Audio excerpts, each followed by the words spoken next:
That's a nice top, Rich.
Good evening and welcome to the Mancunian Way. Rich and I will be hosting for the moment while Martin gathers himself up from wherever he is, but he'll be with us shortly. And we've got Alan. How you doing, mate? Hi, guys. How's everyone? And we've got Ed, as usual, with us back. How you doing, mate? Good. I hope the chat is doing well. I'm sure whatever you're saying sounds absolutely brilliant. Just need to sort your mic. We can't hear it.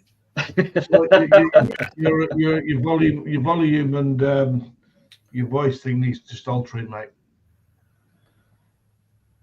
Don't worry, mate. Sort yourself out. We'll wait.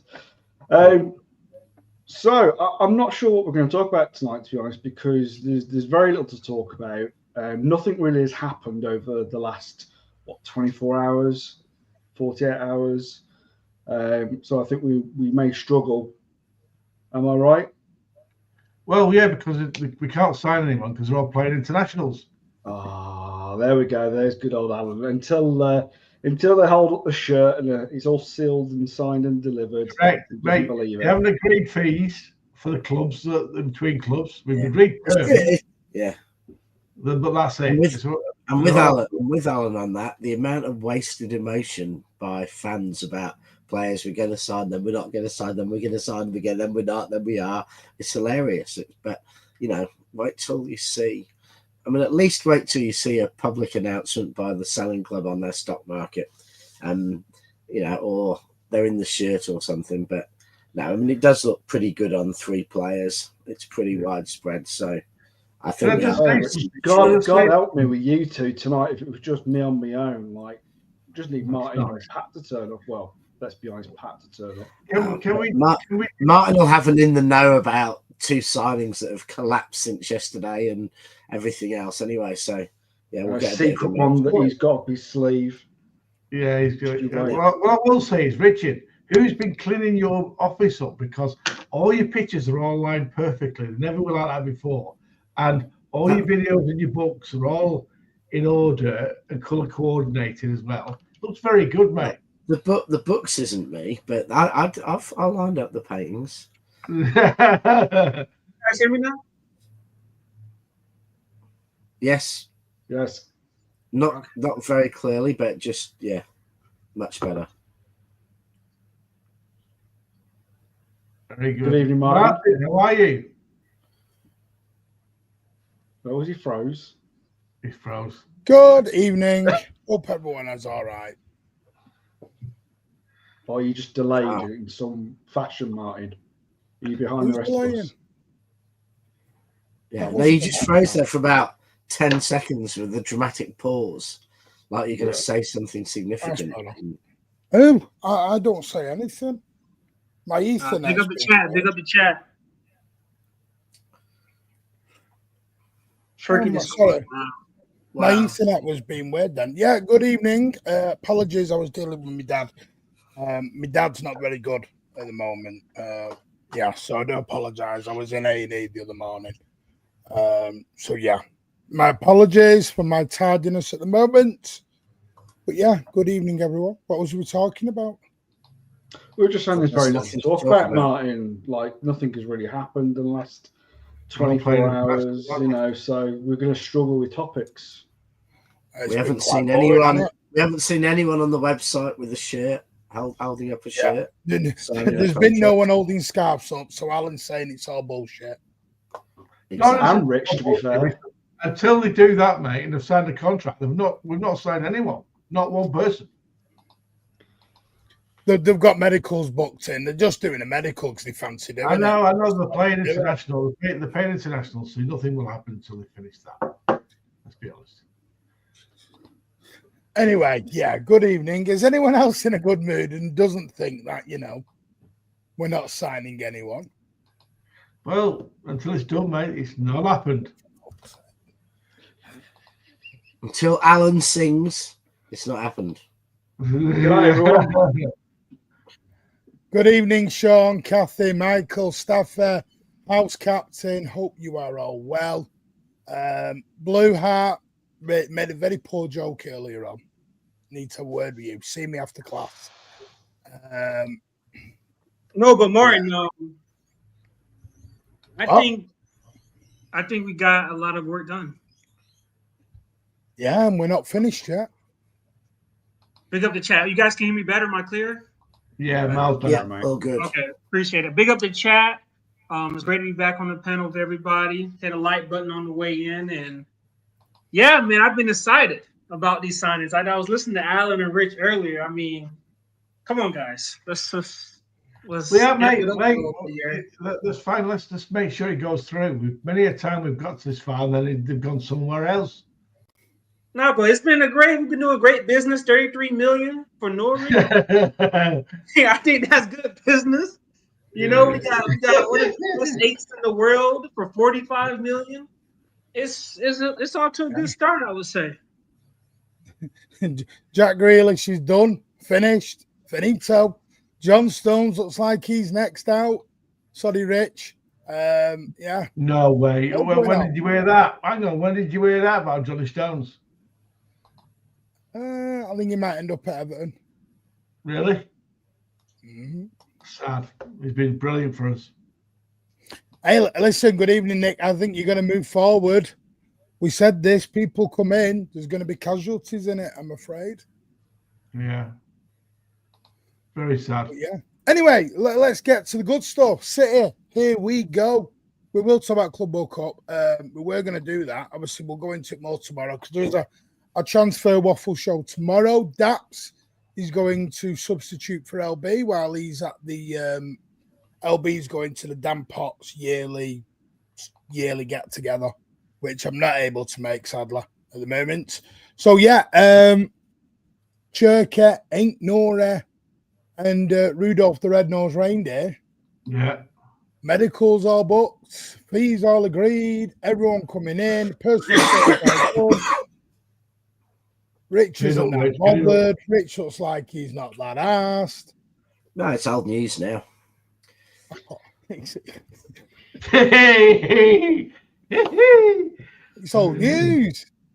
Yeah. You're a bit slow. Should have spoken it out about hours ago. The one thing I will say, I know Rich is joking, but I do hear it sometimes that because of Twitter and social media and people text each other, the excitement of transfers is gone now because you're 3 weeks into it before when the player gets announced and you're like, yeah, I kind of know about that.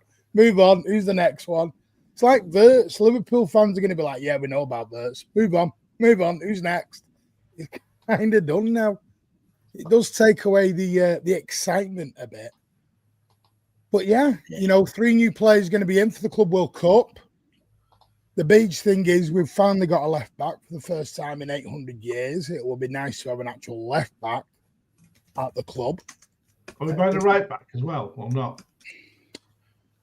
I'm not sure that there's the new name that's appeared is this Martino Fernandez, whatever his name is. Okay. Porto, 19-year-old. He's got about 30 million pound in scores. Far more than we need a left back, to be honest. So I've got a feeling Livramento is going to be a little bit too much money. I think it's going to be too much money, and Eddie Howe ain't going to let him in. Let him out. Right. Yeah, but the interesting thing, right, is when Arsenal, Liverpool, made comments about Isaac or comments have been made about Guimaraes, very strong denials have come out from Newcastle. And nothing's been said by Newcastle on this. They haven't even come out and said, he's 200 million or anything else. And the player hasn't come out and denied anything. So something's afoot there.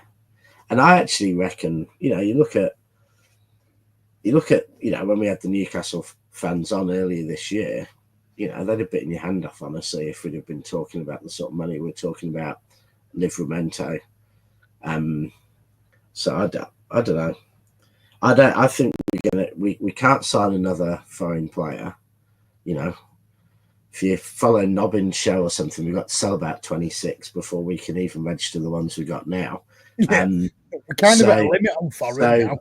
So we've got and we've got a right back is actually a more important signing than left back by a mile, because we've actually got at the moment Guardiola and Ake at the squad. I know that some people might go, but who can play at left back really well and arguably have been the two best left backs in the Prem the last 2 seasons. Right back, on the other hand, we've had a world-class player there, and whilst we've got the mighty Matheus Nunes there now, that's a huge change from what we've had. The mighty Matheus Nunes. I like that, Rich. The tram driver. Personally, I think Livramento is actually at top of the list, and I think personally that I think it's a deal that can get done. The reason, as you said, Rich, that it's very quiet from Newcastle themselves. It's very quiet from the Newcastle journalists. Nothing has been denied, which I think screams volumes. I think personally this is probably going to be one of the hardest deals to get over the line, because it was never going to be done before the Club World Cup. As you said, he's English, for one. We're short on homegrown players. I personally think City, because of the savings they've made on the 3 current players we're bringing in, I think some of the big money is going to go towards him. I think they're going to break the transfer record for a right back. Because they see him, because he's so versatile in the respects that he can play right back and left back, that I think his performances against some of the top wingers in the Premier League, like Mohamed Salah, he had him in his pocket. You know what I mean? I think those displays that he's produced for Newcastle, I always thought we should have gone from a lot earlier before he went to Newcastle. This is a signing where it makes so much sense, because defensively he brings us something that ain't he's good, but he's not as good as Livramento in my eyes from what I've seen. And I think when we're talking about, Wolves may be slightly different, but when we're talking about Newcastle, same with Forest, I won't believe Morgan's Gibbs White isn't a deal until he's held the shirt up of another club or he's announced a 5-year deal, because that deal, and the same with Livramento, we're always going to have to be a bit stop-start. You're going to have to handle the clubs, you're going to have to pay more, you're going to get bidded, because they don't need to sell. Selling could be beneficial for them both at the right price, but they don't need to. So there's going to be games played, and ultimately, if we deal with Newcastle, you're talking about 2 incredibly close allies in Saudi and the UAE. It's going to be handled in a very different way to transfers with anyone else. I mean, it could be, Sheikh phoning up Sheikh and saying, we'd really like to do this. How do you want to do it? I mean, it's going to be it's going to be just differently, because there's no point in trying to bully Newcastle. There's no point in trying to force a player out there or do anything like that. So they're not going to do anything that's, untoward. And, they like us could just afford at any point to say, no, we don't want to do anything. Don't care what the player thinks. So it's going to have to be handled differently. And, the same with if we going for Morgan's good, right, you're dealing with a emotional billionaire shipping magnate who ultimately has got a team that's in the top 6 of the Premier League, who its captain and everything. Again, you're going to go and they're going to say we want 120 million. You're going to go, you're having a laugh. And it's going to be hard, which I think our first 3 transfers aren't. And Well, apparently Chirk is doing his best to up his transfer fee by another 40 mil at the moment. Oh, he's been playing great, man. From watching this game, come on for France and wrecking the joint. He might be the 10, man. He might be the 10.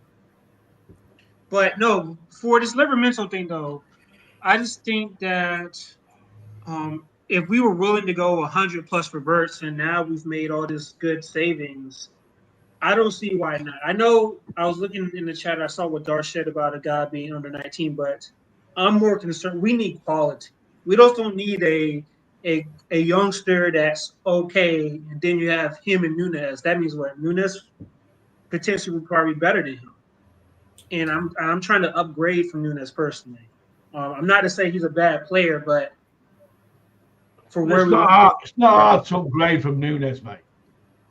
So I mean, right now, what Newcastle's in a tricky situation because they have us and Liverpool circling the waters. You got Liverpool circling for Isaac. You got Liverpool circling for Gordon if Diaz leaves. So I mean, I think they would rather do a deal with us rather than Liverpool. They needed to, just needed some cash in to take care of some players or to get some deals done, and. Sometimes the one big deal I think they could do that wouldn't affect the rest of the transfers that they might lose out on, like you said, Isaac and Gordon. I think if they do one big one with Livramento, because of the way it'll spread the cost of, because let's just say it's 20 million for Livramento, they can use 50 of that million and spread it over any players they want to buy, this season over the transfer window.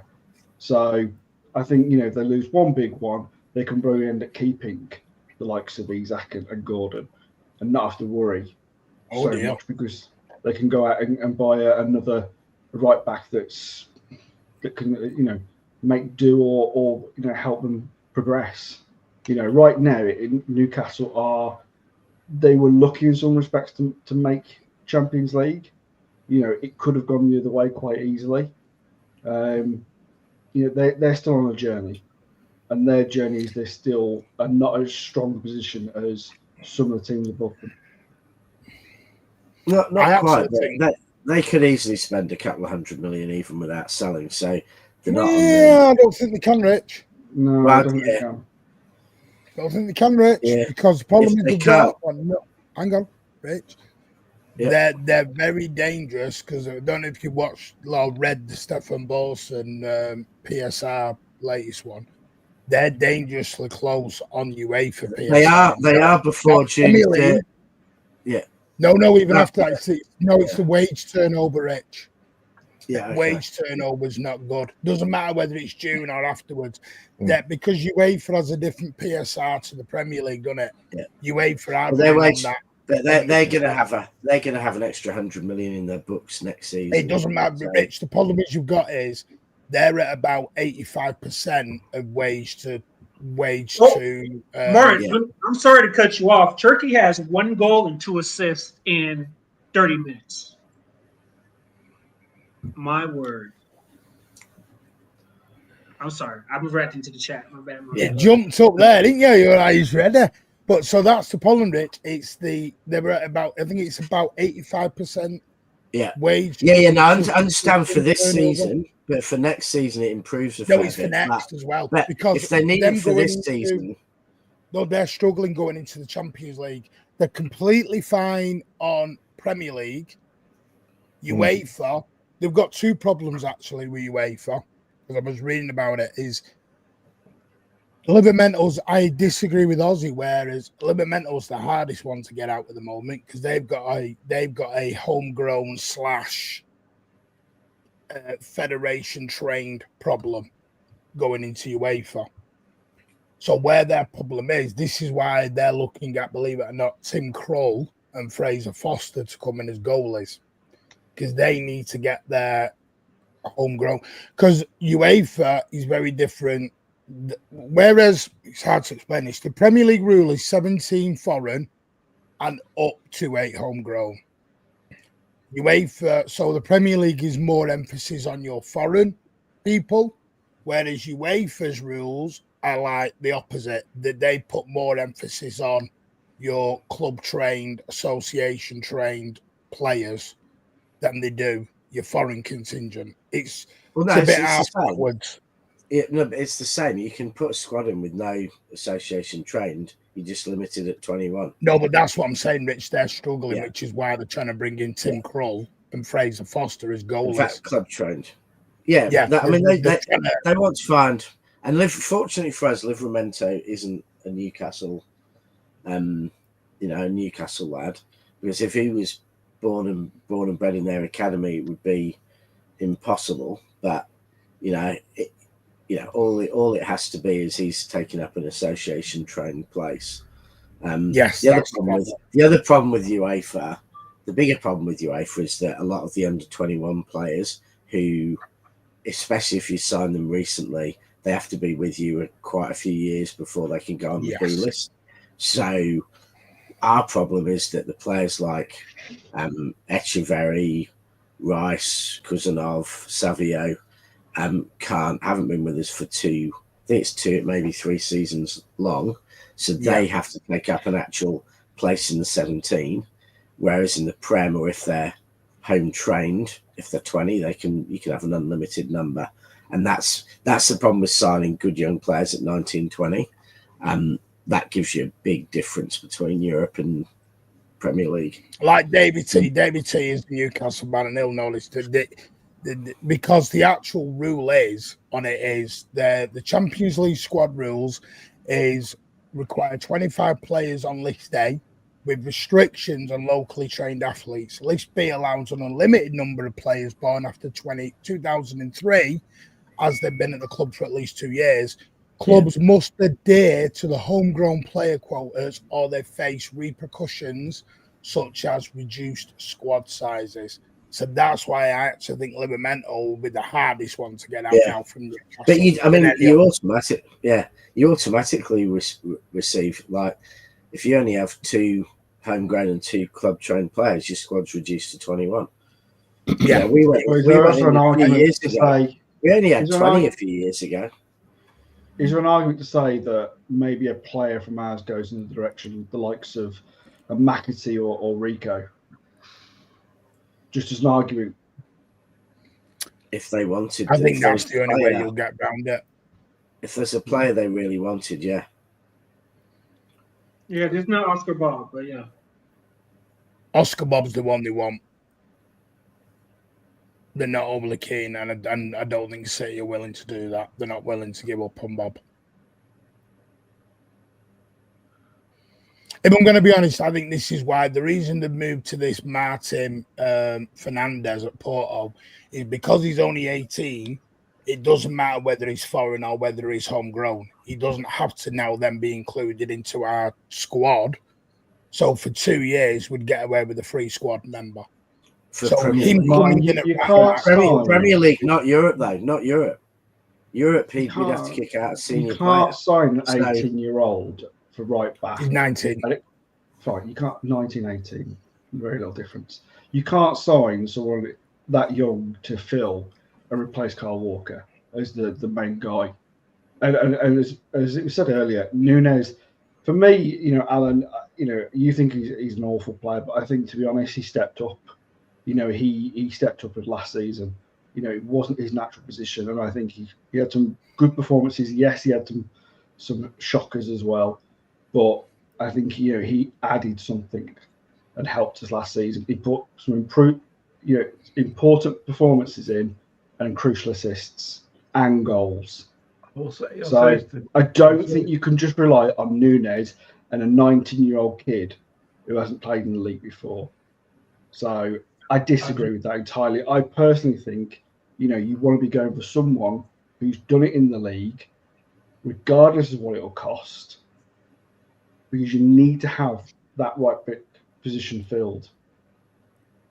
And the arguments will be, yes, it's going to be a lot of money. Yes, it's not going to be an easy deal to get over the line from Newcastle, but because it's gone very quiet between the two clubs and the media, and because I think this is a deal that can get done, I think it's a sensible option that will happen. I just don't think it will happen until towards some point quite late on the window.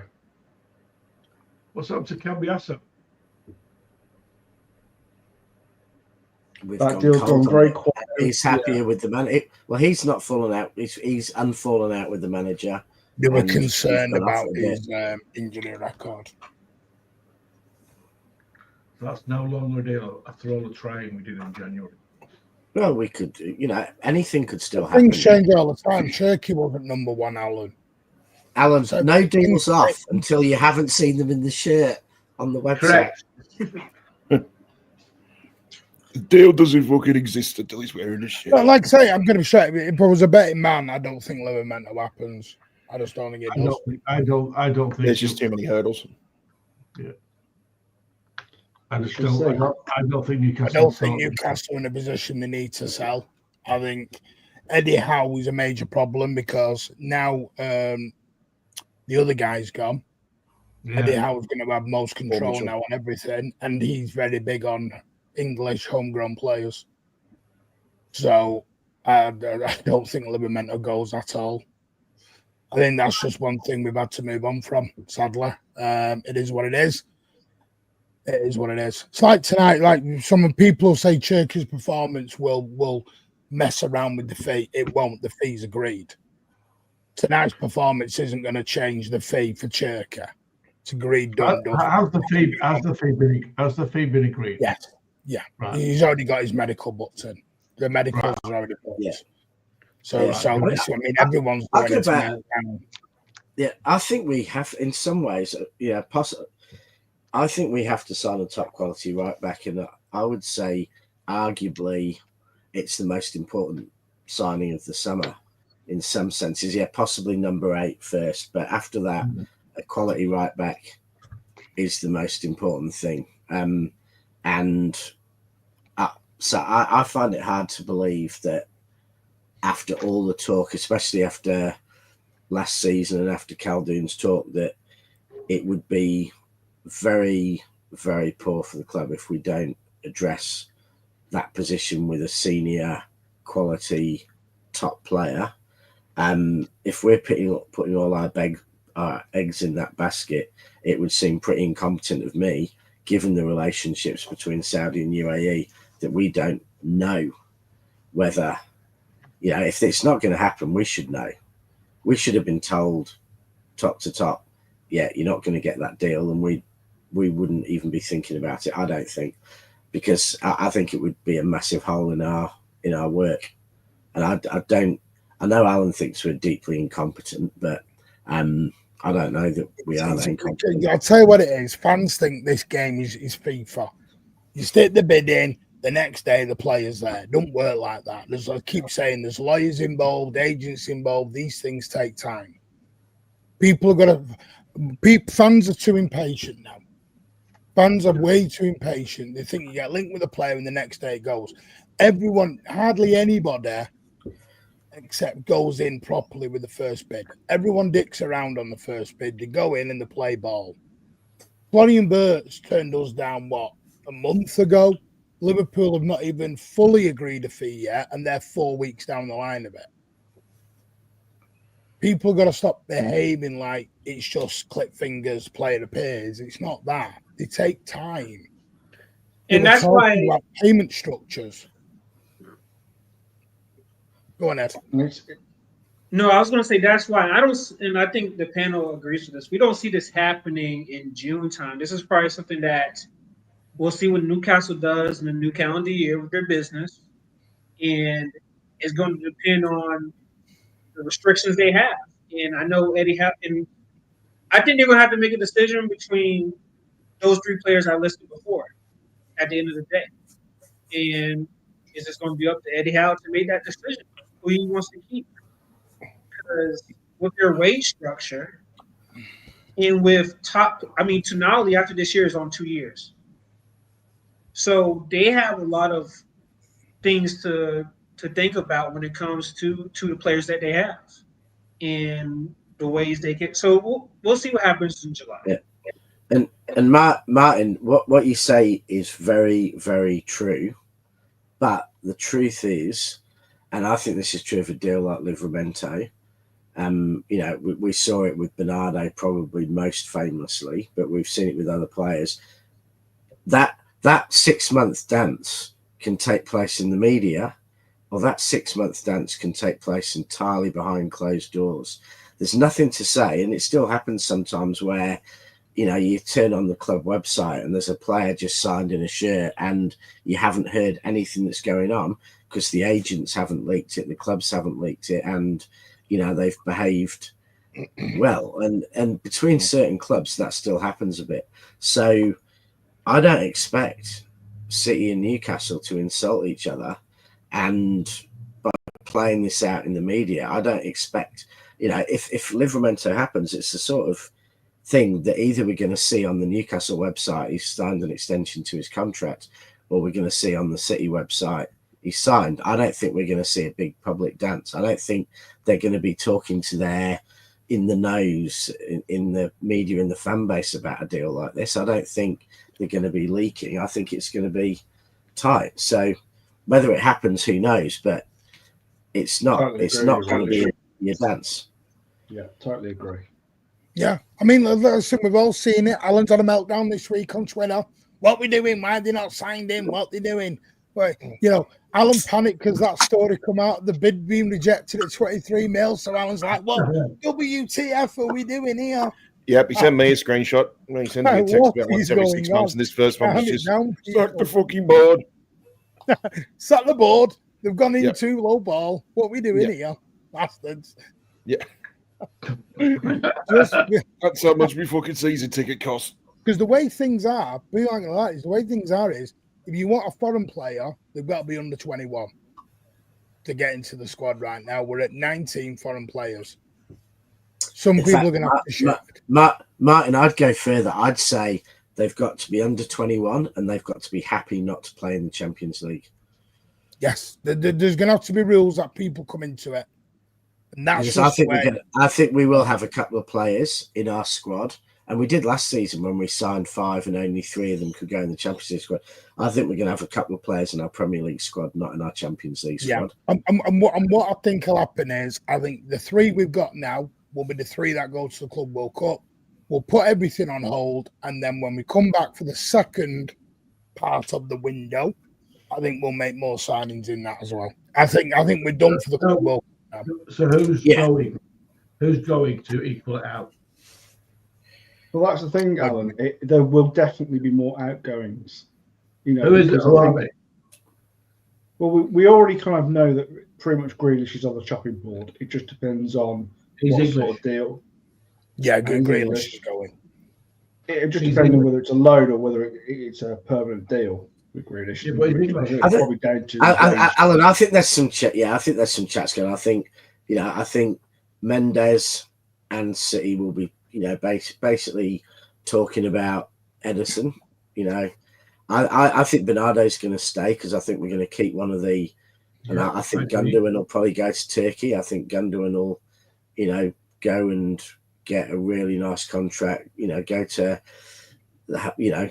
his country of his forefathers and go on. I think Kovacic would have probably gone, but it all depends on his deal whether he's whether we can have him going. Because honestly, I can see Nunes staying, but I can see Yeah, Alan, I no. Alan's like, no. No, because what Nunes gives us is a backup right back and someone who can go into midfield if needed. You've got to get rid of at least 2 or 3 of foreigners.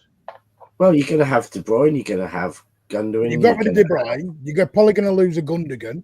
Probably Kovacic. Kovacic ain't going to go anywhere because he's got a 3-month injury now to get back from on a ruptured Achilles. Yeah, and so if that's Bernardo, I think Bernardo, the minute João Felix walked into Benfica, that was any Bernardo deal dead. Because Benfica cannot afford João Felix and Bernardo. They haven't got that money. So you might as well kill Bernardo. Bernardo's going to be here. They were looking at a possibility of an Oscar Bob going on loan. That was an option they gave to Bob. But Bob has chosen he doesn't want to leave. They do not want to sell Bob at all. The idea of a loan for Bob was to be fair to him, to give him the game time. Because right now, we are overloaded in that area. And everyone will go, squad rotation, let's rotate around. No team does this. I know everyone wants to do it. Nobody rotates squads every game. They don't do it. You don't do it. If Rodri's fit, Rodri's going to play. Haaland's fit, Haaland's going to play. The goalie's fit, the goalie will generally play. That's just football. It happens. Van Dijk plays nearly all the games. Salah plays nearly all the games. Bellingham at Real Madrid plays all the games. That's football. People will not rotate like everyone thinks.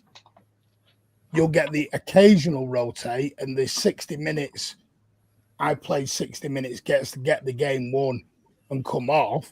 But how many times, unless you're 3 or 4-0 up on the 60th minute, can you afford to make subs? Because I refer back to 18 months ago to Leicester City at home. We were 3-1. Was it 3-0 or 3-1 up? And he made 4 subs. And the next minute, we were shitting ourselves. Leicester nearly drew the game. So that's the other side of that rotate everyone around argument. It doesn't always work. To be honest, Martin, most of our rotational work is done in the first 6 months. And then once you get to about February, that squad's pretty much fixed. But like Pardo said, sell Doku and buy Rodrigo. That's the only way you're getting Rodrigo into City is someone like a Doku has to go. You are not getting Rodrigo until Doku or Savio or someone of that ilk leaves. That's what I was asking you. Who are the players that are going to go? Because we have to get rid of you. I think like up to now, Gundogan, KDB, Calvin Phillips, Walker, Grealish, Stones, but they're all homegrown then. The only foreign ones in the minute are going to be Gundogan and KDB. That's why I think we're going to have to buy a homegrown player. Yeah, but we're now in a situation. I like the idea.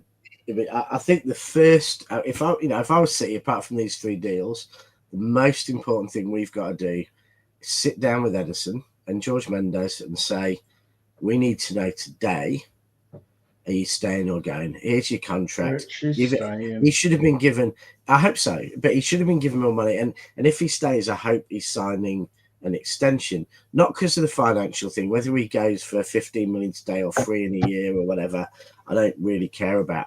What I care about is his head in the game. You know, last game of the season, brilliant. His head was in the game.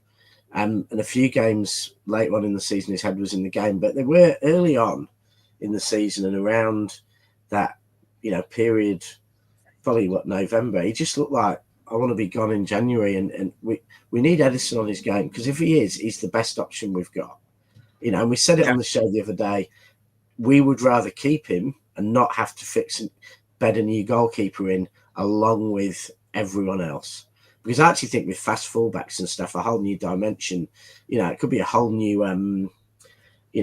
whole new thing for Edison, having fast fullbacks to pass the ball out to get a bit of width. You need a bid.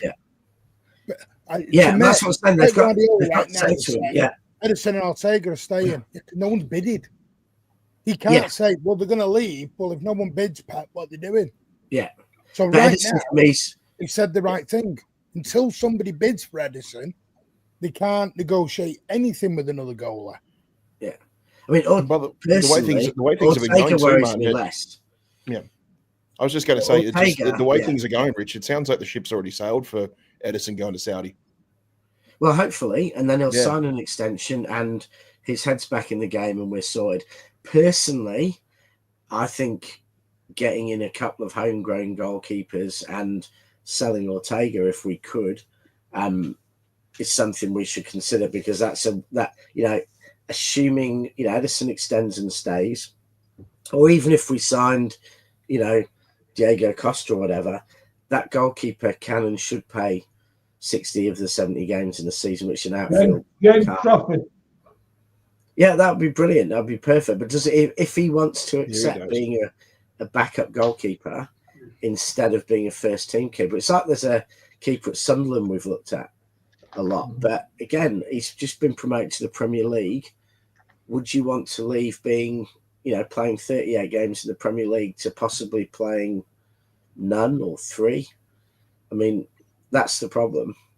But that is an easy place to get a homegrown player in without, as much disruption. Trafford, club trained, even better, because that for Europe, that's a club trained player. So I mean, he can go, along with great with his feet as well. He's great with his feet. Yeah, it's pretty much only. Is it? Who have we got? Who's? Oh, have you seen this tonight? Still too young. Go on then. Oh, looks like Crystal Palace might not even. They might be. Oh yeah, because of the co-ownership. Might be screwed. Yeah. Palace look like they're screwed. I just need 2 of these, and then we'll go on. Which means One minute, and then I'll come to you, mate. I know. I don't want to ignore people. No, you're right, mate. So generous. Linnea for 25 months. Appreciate it, mate. You had a superstar for renewing. Mark Harris has renewed for a 15th month as well. Blue Go has hit the 25-month mark. I'm going to say 25-month mark as well. Much appreciated, mate. And then Mark Harris has not only renewed, has gifted 5 channel memberships. You, sir, are a superstar. Make sure you say thank you to Mark Harris. And then, of course, our resident, most generous person, who I will respond back to that, mate, has gifted 10 channel memberships. So big up yourself to Mark Fogger and everyone else who's been so generous. You are forever amazing. More than you believe. More than you believe, I'm happy.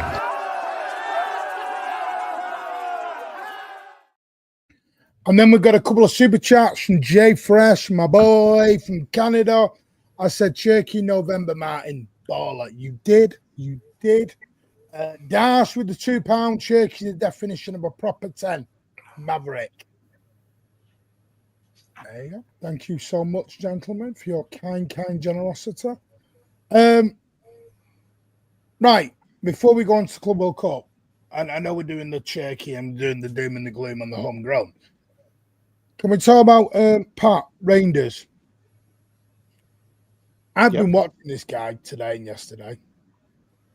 I actually think he's the deal of the summer, and not just city-wise. I mean, transfer window-wise.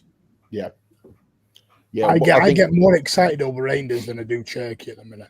Yeah, because the way I look at it, I still think it's an absolute steal to get a midfielder of that quality, ready-made at the peak of his powers right now, being 26, 27.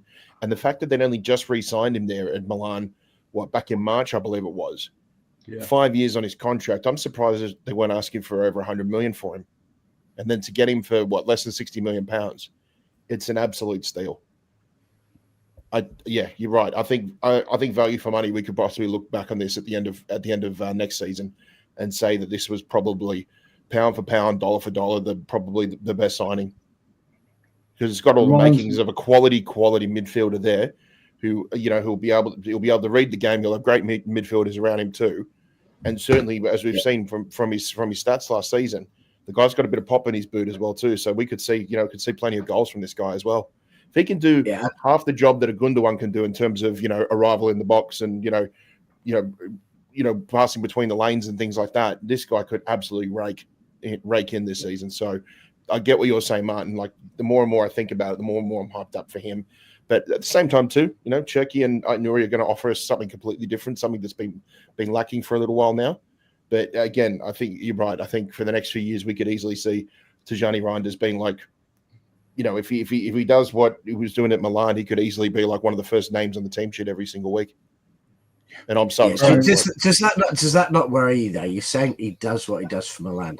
Let's not forget that head and shoulders the best midfielder in Italy this season was Scott McTominay, and I have to say, as you know, that has tempered my excitement on Reinders because when generally from Italy, our signings from there haven't been great overall. You know, the exceptions. I think the Italian league, I mean, Inter did do well until the final, but it worries me that the midfielders who look world class in Serie A not looking great elsewhere. You know, they're not dealing with the pace, the physicality, the intensity, or anything else. So I'm not saying negative. I mean, I'm excited to see him and everything, but I'm saying, you know, bigging someone up who's come from the Italian league that they're going to be the next biggest thing when Scott McTominay looks like prime, you know, he looks like prime cross between Franz Beckenbauer, Rodri and Leo Messi playing in Italy. And to me, and this may be United's fault, not his, he looked like a journeyman. He looked like a journeyman in the Premier League. I always thought, you know, so can we truly judge a player coming from Italy into the Premier League? But there's been some because he hasn't done it elsewhere. He's not played that much for Holland. You know, for his age, you know, he's probably 50 caps below, you know, most of the equivalent top midfielders his age. He's not, you know, he's not won things. So but Rich, a good comparison would be Tonali at Newcastle. When he has played, he's been good for him. Same team. Yeah, don't forget too. Yeah, sure. McTominay got the MVP of the Serie A, but I thought Tijani Reinders got midfielder of the season for a team that never made a European spot. Negative together. There we go. Well, no. But Tijani Reinders got midfielder of the season. McTominay got Player of the Year, so he was the midfielder of the year. Now, McTominay was the overall Player of the Year, and that player doesn't get one of the positions. So Tijani Reinders was the second midfielder behind McTominay, who was the overall Player of the Year. So I'm not doing Alan impression. I'm just trying not to be a scouser. I thought we were talking about whoa! Now you are Darwin Núñez picking up a player that coming from Italy who hasn't done that much so far and is in their prime, and bigging them up to being the best player in the Premier League, which that was bordering towards. Getting a Darwin Núñez. He's had an 8-day injury. He's had 8 days. He's 26 years old. Yeah, he's had one injury. We don't want pressure on him. We don't want pressure on him. We want him coming in as a bit of an unknown with a chance to actually become that great he's player. A Dutch international. If we start scored double figures, coming in as an unknown, what are you doing here, Rich? Have you seen who some of the Dutch internationals are? We're not getting Sergio Gomez here, Rich. He's a Spanish he's a international. commodity, man. I think a lot of people in the world. I mean, he was linked to Real Madrid. Bloody hell, Rich. He's on the radar. He's on the radar. You know, like Ozzy, sort him out. Sort Rich out. What's he on here? No, I'm happy with the signing. I want to see him play. I want him to have a chance. I want him to have a chance to do it. I think you know, we need to give him a chance. Why do we need to be like Scousers and big someone up like signing the greatest player What does Alan think about it? Just let him come in. What do you think about Reinders? I'd rather sign a fucking reindeer.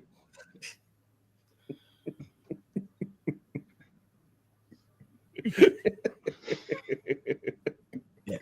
All I say is Dutch international, but he's got a few. Weghorst has got more caps than him. Go on, Alan. Go on, bit of positivity. I agree with you, Martin. Way, Rich, you miserable bastard. I agree. I've done my research on him. No, I did my research on him, and I saw quite a few posts and watched. I did watch one game that he played in. Alan can come down to the good section. Yeah, and I'll be honest with you, he impressed me.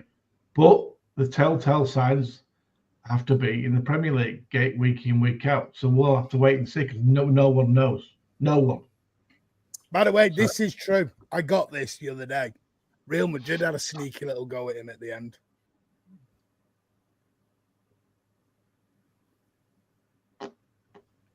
Yeah, and they've made plenty of bad signings over the years. So. Oh my God!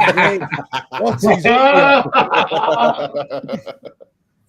Yeah, I mean, no. I mean, he could be a great player, and great players have come from Italy. I'm just saying, let's not hype him up too much. Right, are you happy with any of our signings, Rich? Right. Firstly, I'm happy with Reinders.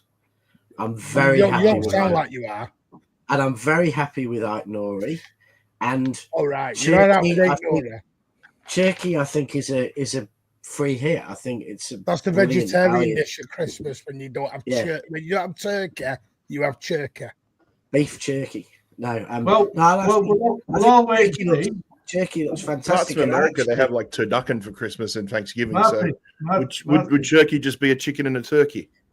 Well, and I rate the French league more than Spain. Hang on, Rich, let Alan finish. Bloody hell, you turned into Alan tonight, Rich. Well, all that's Rich. As it stands right now, we haven't signed any players. Oh, for God's sake, you're going back up there now. You're back up there now. How the hell am I up the top? I've said nothing but positive things. Rick, Ozzy, give me some positivity. I'm just shocked with Rich's negativity tonight. It just seems like a downward trend that's been happened all year, Rich. It's not negativity. It's just calm. Why hype people up? Like Nunes' career was ruined at Liverpool because the fans. Oh my God! Why are you talking about Liverpool so damn much? Because every time they sign anyone, they hype them up ridiculously. And then, all right, then ain't Norris, Reinders, and anyone else we're going to buy a bag of shit. Good business. No, we'll finish fifth bottom. Pep will get sacked. Because we're the bloody misery gut. Yeah, because we're the misery gut boys. We don't hype. We just doom and gloom. The best ones, Victor Belgium FC. The best ones I've heard this week is I was speaking to a guy from Northern Ireland yesterday who lives here, massive United fan, thinks they're going to challenge for a title this year with the players they bought. Bullshit. Yeah, I couldn't believe it. I couldn't believe it. I was like, what? Are you deluded? Oh, no. That's why you should do drugs. United fans don't do drugs. That's what happens. You start saying silly shit. Mate, it was serious. Fighting for what title? Championship when they get relegated next year? Or? Oh, mate, seriously.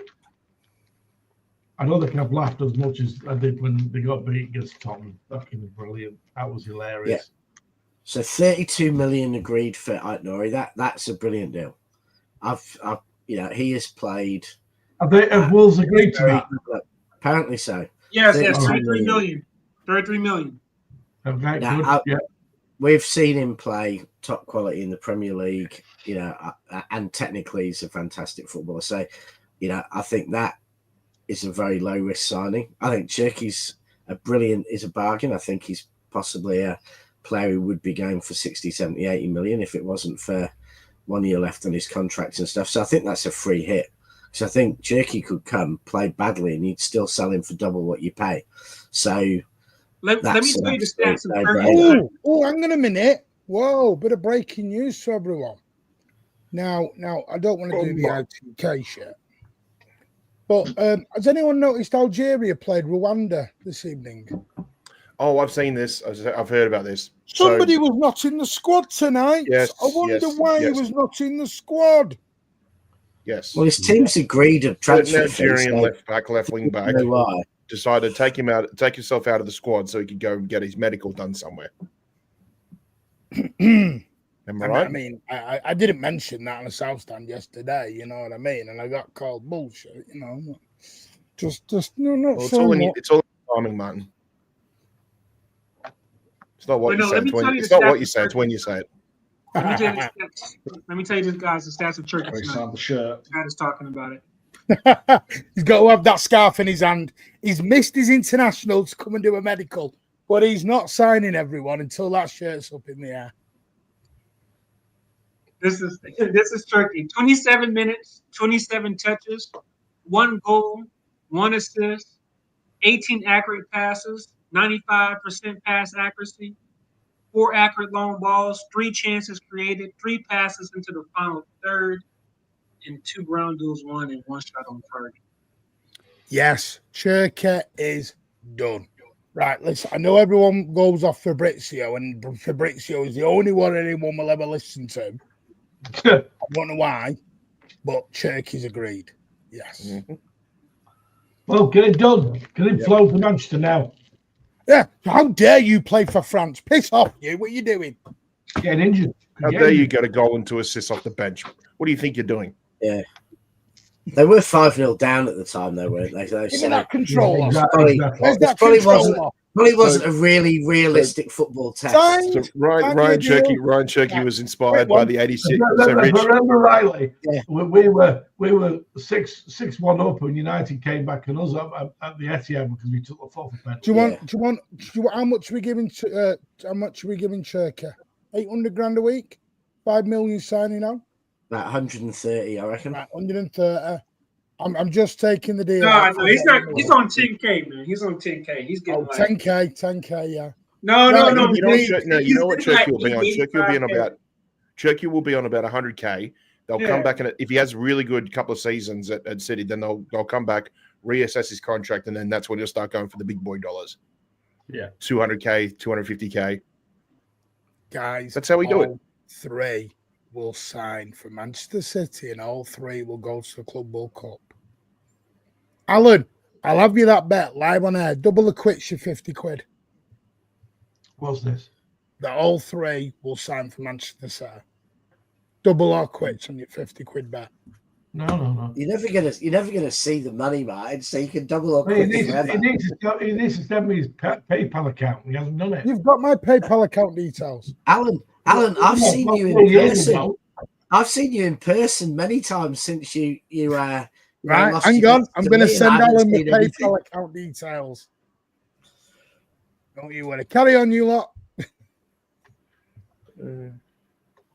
No, anyway. But no, Martin, let me talk about Rangers because I've been talking about this player a lot, and we are coming to the Club World Cup, I promise. And you. I know Rich has some skepticism about him, but if you watch the guy play and you're just talking about the profile that we're looking for, I mean, he can control tempo in the midfield. He can eat up space on the pitch. His passing accuracy is high. You know, this is a high technical player we're about to have. And, you know, it's been a long year with this midfield. I think he's going to bring a lot of quality. And if you look at a lot of his goals this season, they've been long range. And you see how the low blocks have been playing against us. We've been getting most of our shots like Kovacic in those pocket of space, long distances. And he can definitely go beyond what I think Kovacic has given us this year for that. And he is a creative player. I know I'm looking at some stats. He created the 4th most chances in Serie A. So I think he's going to be a lot to us. And I'm really excited for this signing too. Oh, but what's that? What was Cherky just said? Oh, that he's ready to come to Man City. He's ready for the move. That's what he said. He'll be able to get there by tomorrow if he gets one of them rubber dinghies over the channel. You're right. Ryan Cherky on his club for next season. Yeah, it's getting done, but you already know my answer. Everyone knows, but there's still a game to play. Now we have to enjoy and give everything, but after it will be done. So there you go. He's even telling you he's coming now. Alan, I'm surprised you haven't asked me to go and dispatch the bloody airplanes. Did you Alan, see him? He's coming. Did you see him or not? Cherky is signing. Is he holding a Free Alan. Big up MCFC, Mike. Right. Anyone want to do Ain't Nora? Brilliant player. Technical, Brilliant player. quick, can go. I think adds a dimension to our team we've needed desperately, which will help everyone. I think could spell trouble for Doku, but equally could, if managed correctly with Doku, We'll could be right back, mate. offer something new. And I think 30-something millions a bargain. I think they must be. Is he coming to the last 2 years of his contract or something? Because for me that's cheap. Last year. So that's. Oh, was it last cheap. 2 years? Thank you. Yeah, option. That's cheap, but and he had some sort of option to extend or something. Yeah. And I think he's young enough and technically good enough that tactically he's going to offer Pep an absolute ton of options. I don't think I've ever had any trouble with him on or off the pitch, and he's suddenly going to be he's linked brilliantly with one or two high quality players Wolves have, but he's suddenly going to have players a whole new level so I think he'll leap in quality with City, with the players he's got to work to, and he's very battle tested in the Premier League, which I think makes it a lot less risky signing, and means he'll be hitting the ground running. I don't think it'll be that much. I think the plan is Andrew, which I do like. They seem to be giving him a lesser basic and more bonuses. Yeah, just Reinders is only coming in on 150. No, 120, 130 basic. Like I said, if they hit certain targets in their first season or two, we pretty much automatically go in and say, right, here's your new contract, double your salary. Yeah, it's going to go back to where we were at the very beginning. So you remember when Bernardo come and all these others Laporte had a new contract about 18 months after we signed him. Yeah. Diaz was like 12 months after we signed him. This will incentivize them to win and want to win trophies and want to go again. I think what we all fell into is because we'd had all the players for 10 years, and by the way, I'm not taking anything away from the legends that are in there right now and won the trebles and doubles and quads and everything else they won, is they'd already done everything. So it's hard to keep motivating a player when, I think Edison's even said it, I've done everything. Yeah. I can't win no more. Where do we go from here? I can't do no more. Whereas I've got Cherky, Reinders, Ain't Nori, God knows who else comes in, are going to be like, yeah, give me 100k a week. I'll get myself to 250k a week. I think if Gundo had not been previously captain and hadn't have been Gundo of Manchester City previously, I don't think he's touching 250 grand a week. I think he got the 250 at the beginning because A, was a freebie, and B, because of his history with the club. Yeah. If that was a 24-year-old, I think he comes in on a lower wage and you've got to earn your way to the top. I think that's the mistake we did make, which I know is sad, with a Jack Grealish. I think when we gave Jack Grealish 200k a week out the gate, with no incentive to go behind it, I think we made a rod for our own back. Whether it's good or bad, and I don't want to get into whether Grealish was a flop or not a flop, or too much. It was a release clause. It was done the way it was done.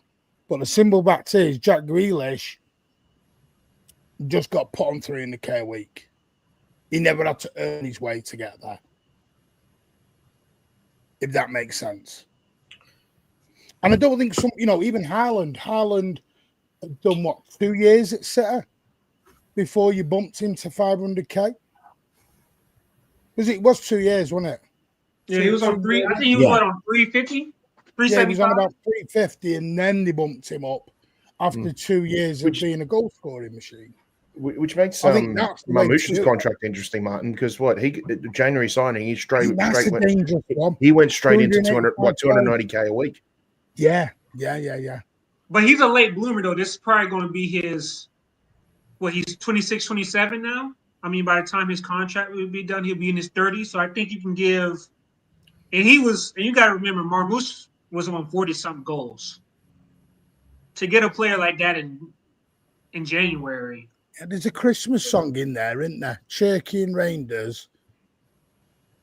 Yeah. Oh, so there's a Christmas song in Great. there. Just what we But need. guys, Just what did you guys read? There's a song we can only sing at Christmas time. There's a report on Nori that his entourage, like people were crying with him coming to City. So I think this is a player who's going to really, I think this will probably be a fan favorite, a guy who's going to give himself for the badge, the club. And when you're talking about, I'm saying this a lot about our players that we're bringing in, but high quality technical player, 1-2s, getting inverting, overlapping, creativity. It's going to be nice seeing him and Marmoush on that left-hand side. And, you know, he said his idol was Marcelo, and this is a stage to prove yourself. Couple of super chats. Thank you so much. Spartacus, thank you so much, mate. You guys were complaining about watching the Unks. Imagine watching Danilo, Alexandro, and Casemiro with Richarlison at striker. God help me today. Sorry, mate. I know. It must be hard, though. I know, I genuinely mean that. From that Brazilian team to what you've got now must be damn hard. Jarvis, good evening, mate. We all kind, generous £2. Did you see Cherky tonight? Here we go. Needed. Here we go. Will be done tomorrow. I think the here we go will come from Fabrizio tomorrow, but it's already been done. Dash, thank you very much for the £2. Martin, tell Rich about Stones potentially leaving. I don't want to upset him. He's already on a rant. I'm not going down the road. He's going to be Oxford's player manager, so it's all right. I think he's going to end up at Everton. Even though Fulham have inquired about him on loan. Yeah. And we're going to look like I don't see him going to Fulham because I think his family are very northern based, so I don't see them jumping down of London. I mean, it'd be a very nice move down to Fulham, Craven Cottage, down on the river. Lovely part of London. But I just Rich and I are prepping for the autumn of his career when he comes to Melbourne City.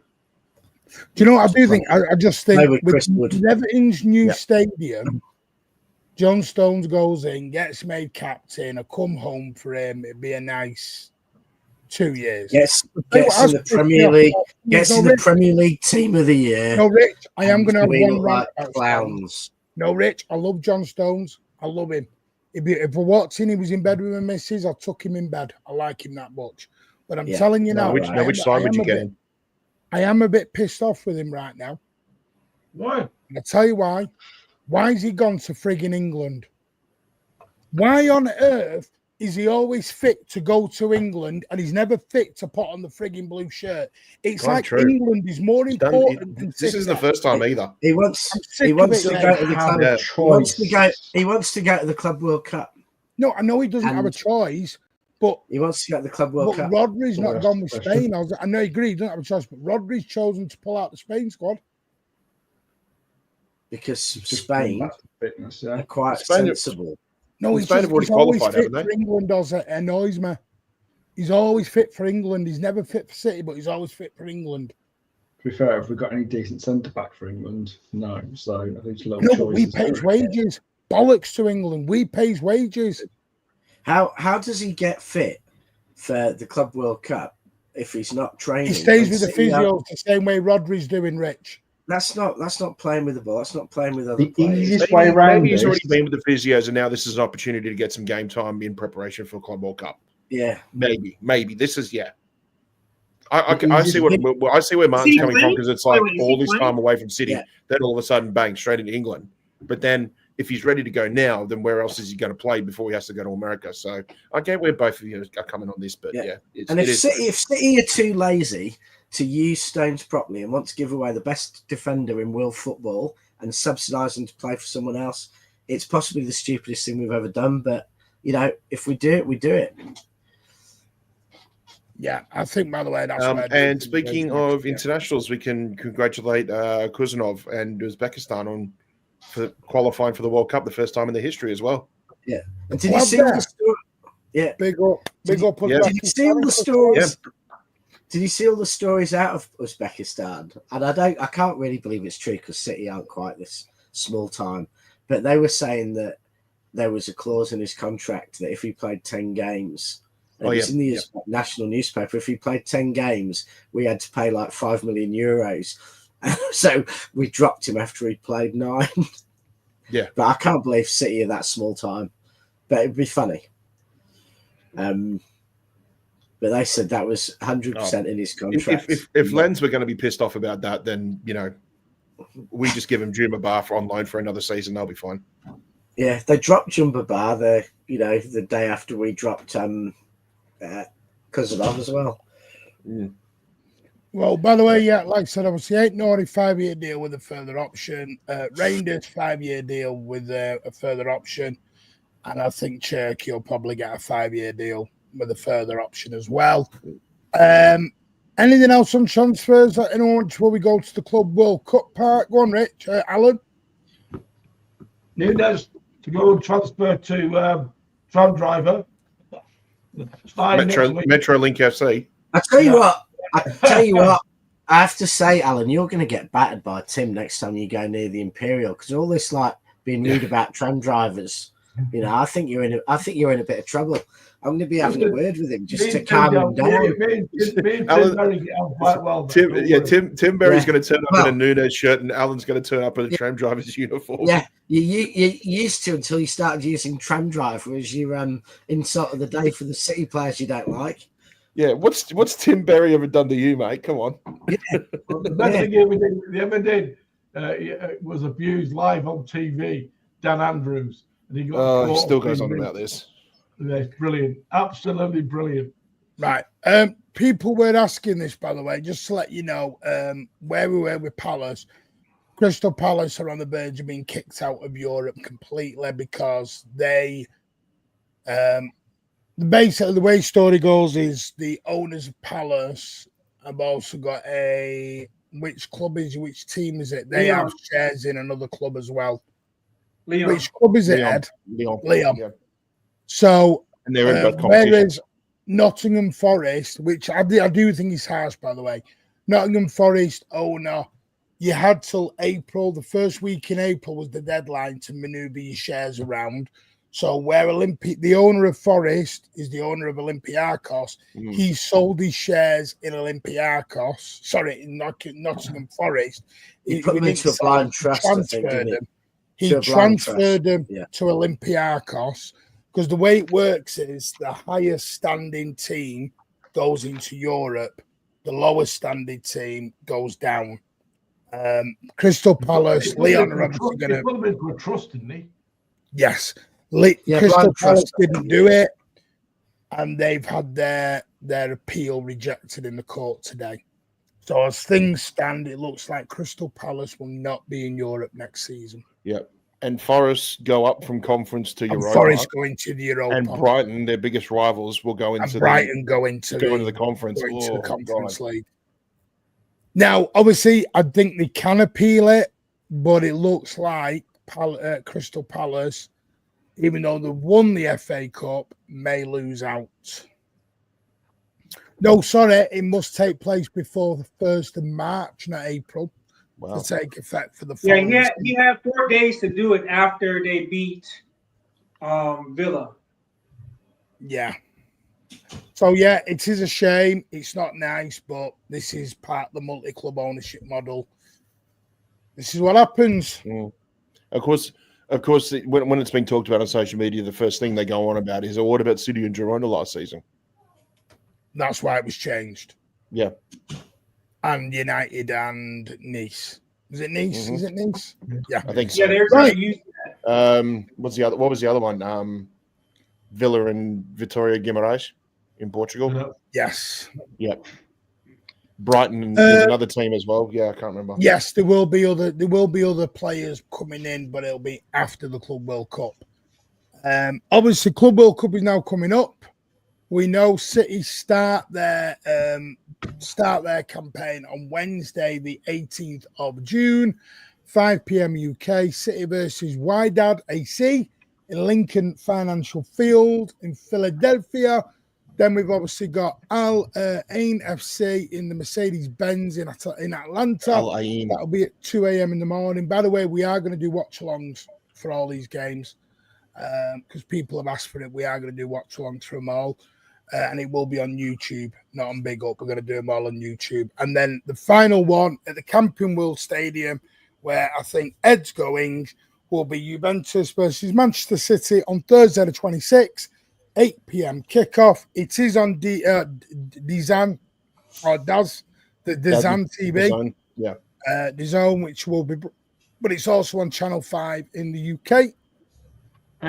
What time is it on in the UK then? 5 p.m. the first game, 2 a.m. the second game, and 8 p.m. the third game, Group G. 2 a.m. Yeah, that'll be good for you, Martin. Yeah, it'd be great for me.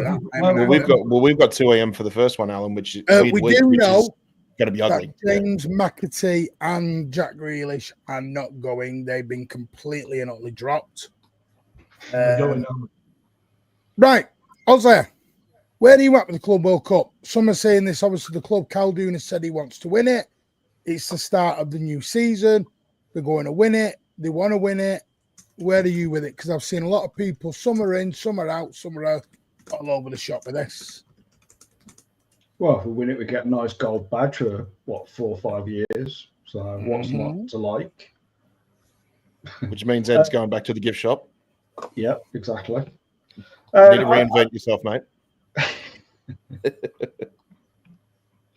I think, obviously, as you stated, mine, I think for the club, it's definitely one they want to win. One for the prestige to be the first winners of the tournament. I think the money also is a big help. You know, what is it, 80, 90 million? So I don't think that they would turn that down at all. But I think that for fans, it's an opportunity to see, obviously, the 3 new stars that we're about to sign. I think it also gives some of the players that have been injured throughout most of the season, gives them time to bed in and kind of catch up to the rest of the squad. I know there's been a lot of talk about Phil Foden and does he need to be playing? Personally, I just think, he needs to have the summer off. And he comes back at the beginning of the season. For me, he's mentally shot. And I think for his own well-being, I think he needs to time out. So I think that's what it comes down to, really. I think most of us haven't been excited about it. I think as the competition gets closer, and obviously, like I said, these 3 signings come in, I think people will want to watch it. But how it will do commercially going forward, it's one of those, because I think, we've complained and we've all said that players are playing way too many games, and that's still at the forefront of my mind, is that, there are more and more games, and yet we still have what are relatively small squads, for certain, clubs that are like ourselves, where we get told that we can only utilise, 15, 16 players. And then we're expected those players who want to play in this main competition, or the clubs want them to play in this main competition. It feels like we're slogging them to death. I still think this is going to come back to bite clubs, but more players in the arse eventually. That's my opinion. Anyone else? Go on, Pat. Where are you at with this? Well, I mean, I think people are going to be a little bit conflicted in the fact that, there's a major competition happening right in the middle of when most of the players should be lapping it up in Ibiza or on the Mediterranean somewhere. But at the end of the day, this is a FIFA competition. There's serious prize money involved for the clubs as well. It's going to be competitive. As I've said on previous shows too, you've got the South American clubs who genuinely take this competition seriously. So there is going to be a fair bit of competition in there as well.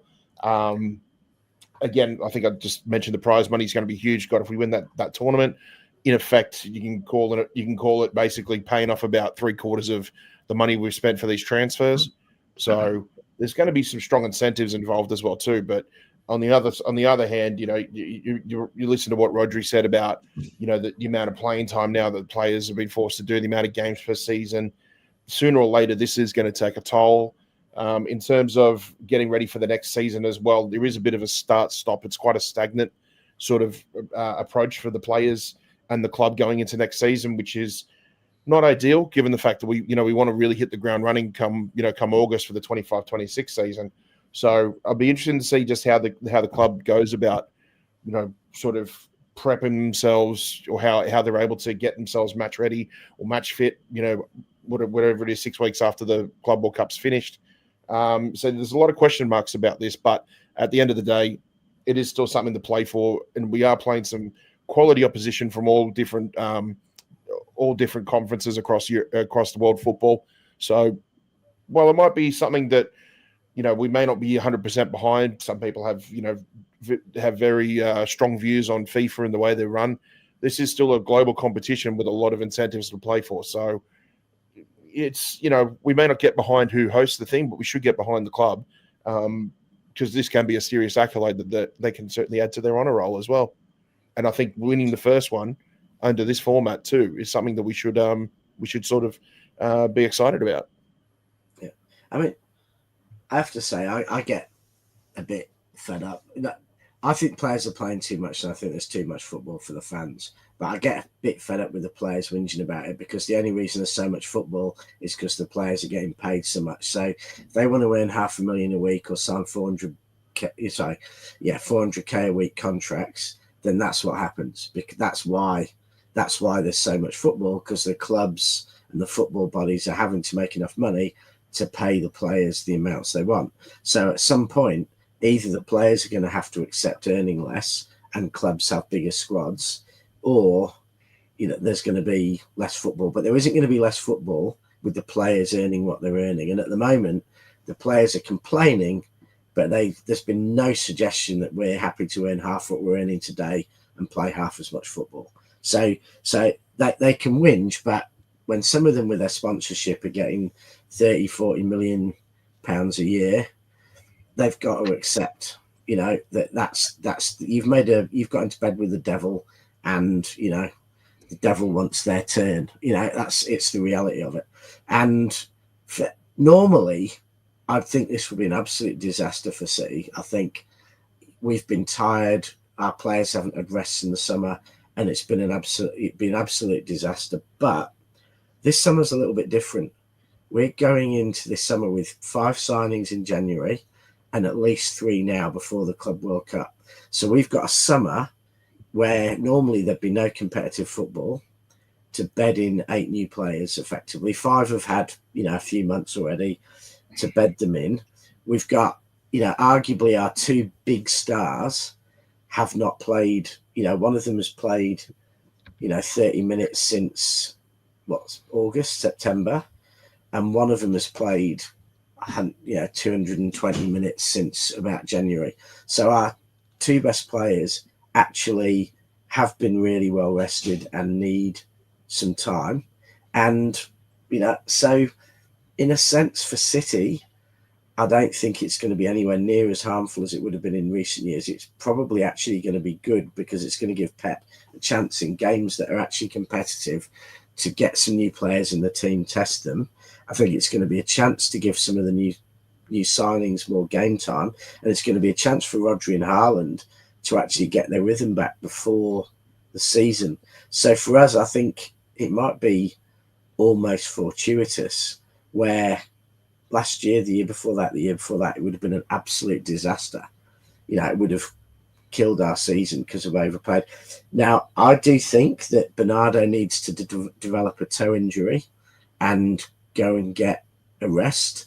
I think maybe Ake needs to have a hamstring tweak and go and get a rest. And I think we should have a few tactical injuries and give a couple of the players who've been with us a few years a proper rest this summer, maybe 2 or 3 of them. But apart from that, I think it could be good for us. So, and let's be honest, getting the new signings in, and the new signings we already have, and Rodri coming back and Haaland coming back, it's going to be more interesting for City fans than it would have been normally. So I think fans are going to tune in, City fans, as much to see the new signings as, because it's the Club World Cup. And who knows what it'll be in time. The actual World Cup was seen as a bit of a joke at the beginning. The British Isles clubs didn't even enter. arguably they could have been, among the top teams in the world at that time, a number of the homegrown clubs, but they wouldn't even enter because it was some kind of joke. When the European trophies started, the English clubs didn't enter because it was a bit of a joke. So it could become huge. It could become something really big. We don't know. And, whoever gets the name on the trophy first, like was it Uruguay and Italy winning the first 2 World Cups? That's in the history book forever. 2 Uruguay World Cups because they took it seriously. If that's going to happen, I'd rather have City's name, first on that list if it becomes big than anyone else's. But, as I said, the other thing I said on the show, I think it was on the Aussie show the other night, the big problem for me is the teams who are in it, in that the champions of Spain aren't in, the champions of England aren't in, the champions of Italy aren't in. So it's a Club World Cup, but in more than half of the big European leagues, the current title holders and the best teams aren't in this Club World Cup. And I think that it inevitably does take away from it. That they should have the current champions in, and then the second place goes to your most recent European winners like City. Because the idea Chelsea deserve to be there, not Liverpool, or who is it from? Someone deserves there to be in front of Napoli, or Atletico deserve there to be there in front of Barcelona. That's nuts, and that is a big mistake because that is going to take credibility off the tournament with no question. Because people are going to say, well, the best sides in Europe aren't there, and that cheapens it. Alan, where are you at with the Club World Cup? Well, I look at it as what's City's objective next season. Their objective is to try and win the title back if they can, okay, and try and go a long way in the Champions League, which means at least the semi-finals, okay. That's got to be the targets. This Club World Cup is not helping the situation because we've seen City's injury problems this season. I'm not saying the players are going to get injured. I just think that they've got to be very careful what they do. I certainly will be playing a lot of the youngsters because we've got to go by rules. Majority of the games I'll be playing a lot of the kids. So Alan, do you think we should go into next season with 6 new players playing who haven't played competitive football together? I'm not saying that. The new signings are good. Well, there you are. If you're saying we shouldn't be using this to get Reinders, they're going to have a pre-season and all these players in. Yeah, they should be treated as a pre-season. Simple as that. Because the devaluing of the Club World Cup with some of the teams that they're picking, like the American champions weren't into Miami, and they put them in it because they're Messi. Ronaldo's having to swap teams so he can play in it. It's the FIFA bullshit. Let's lick the stars Instagram fucking show. It's crap, right? Liverpool not being there, disgraceful. To me, European champions should be there. European champions, what, PSG? PSG are going. PSG were there even before they won it. So yes, I think you've got PSG of the big leagues. PSG and Bayern as champions are there, but Napoli. I just think the clubs. Our objective is to win the Premier League back if we can, right? All right, and we've got to protect the players. I really do think that. But I think we've got more chance of winning the Premier League if we bed in the players at the Club World Cup. If we chuck in a new team at the start of the season. I understand that, but I don't want players like Foden. I would say he's probably mentally tired. No, and Alan, and that's why I said that, about Ake and Bernardo, and Foden's another example. We do need a few tactical injuries because there are some players who've been with us for 4 or 5 years who need a rest, and they shouldn't be going.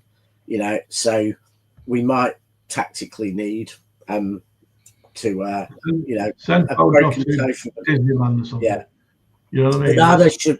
Bernardo should be on a cruise boat off the shores of Portugal, 6 weeks with little Johnny Stones and his wife and kid just sunbathing and resting, and I think maybe Foden too. I think maybe Foden needs, he needs it for his health. So I really sincerely hope that we, I'd be the opposite. I'd be like taking McAtee and Grealish and putting them in the shop window and making them play and resting.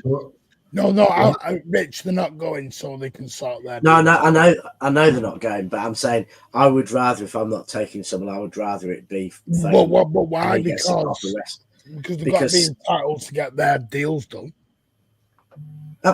Well, if they're getting deals done, fine. If they're getting deals done, they'll be out. So that's and you have to take certain ones because FIFA have made it a rule of. Yeah, but I'm sure. Yeah, we could very easily. I mean, Ake and Foden, we could very easily justify leaving. No, I hear what Alan's saying, and I hear, but I was like that. But I'm actually excited for it now. I have to say goodnight to everyone. I know you've got to drop Rich. I have to drop. We may see you tomorrow, mate. We may not on Transfer Waffle. Let us know when it is. 12:30. 12:30. So Saturday night here. 9:30 your time. I'll be at home. I might have been on the source for about 6 hours. So we'll see. Okay. Cheerio. Bye, Rich. Right. Anyone else want to get a word in edgeways now? Rich is gone. Let's go. Well, it's Ed's turn. I think one of the things that I'll put my hand up. I've actually changed my mind on the Club World Cup. I've gone from it was a friendly and I wasn't asked, so I'm actually now excited by it.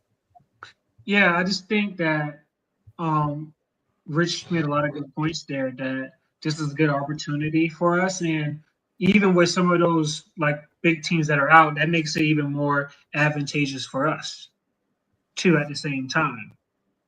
I think this will be, I mean, we're also in a good group that there is a couple games that if you want to experience, give some experience to some younger players, see what they have to show. We're able to do that too. But after you get out the group stage, I think we can be a little bit more serious to see how, because these players, we do want some of these players to build chemistry with each other heading into the season too, since we are going to be limited on preseason. But also, I think we'll find time to rest some of these players too. But I think they're going to take it seriously, and I'm going to cheer them on. And at the same, I am happy because I'm seeing the big guys this time, the first team players. Come on, ED. Come on, ED. Yo, you got to be in the spaces to hear that one. You got to be in the spaces for that one. Some will get that. You're saving money under the counter there, Ed. Hey, I already bought my ticket back. We're going to be there for Juve. I expect that to be a very good game to see Turkey, to see Rangers. I'm looking forward to it, Yeah. And it's good at least. We'll get your first-hand look on what the competition's about, what the team's doing. So, I mean, if Mountain's up for it, we'll definitely have to do some sort of post-match for that Juventus game and see sort of where we're looking at. Kind of similar to what me and Martin did after Barcelona and Orlando, where we sort of got a little bit of an idea of what the club was going to do for the season just finished. Yeah, do you know what I'm honestly happy about is, by the way, having a text during the show. We may not be done for the Club World Cup yet. They're going to try and get it right back in before the Club World Cup if they can. Do you reckon? Well, we've got 4 or 5 days to do it. So, and keep in mind that's only 4 or 5 days just to get the paperwork. Ozzy's got them going. Ozzy said we need to do it. They're making phone calls to Tyneside right now. 90 mil, we're in. Come on. Yeah, just.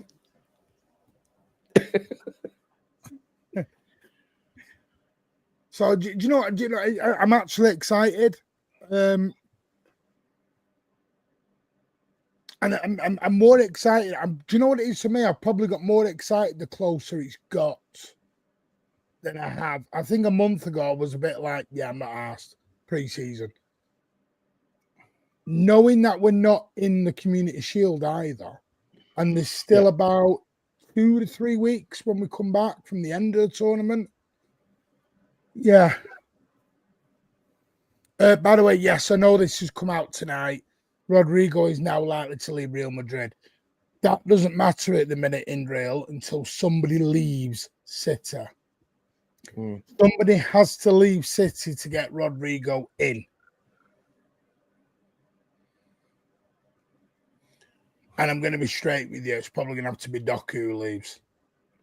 I'd say Doku and someone else. Yeah. The problem is we are full in Real on the European spaces. We're full. Sorry, on the foreign players. So to get Grealish doesn't help, Stephen. It's the foreign. Swapping Grealish for Rodrigo doesn't count. Because one's homegrown, one's foreign. We're at the foreign limit. A foreign player needs to leave to get Rodrigo in. So before anyone starts jumping onto the Rodrigo bandwagon.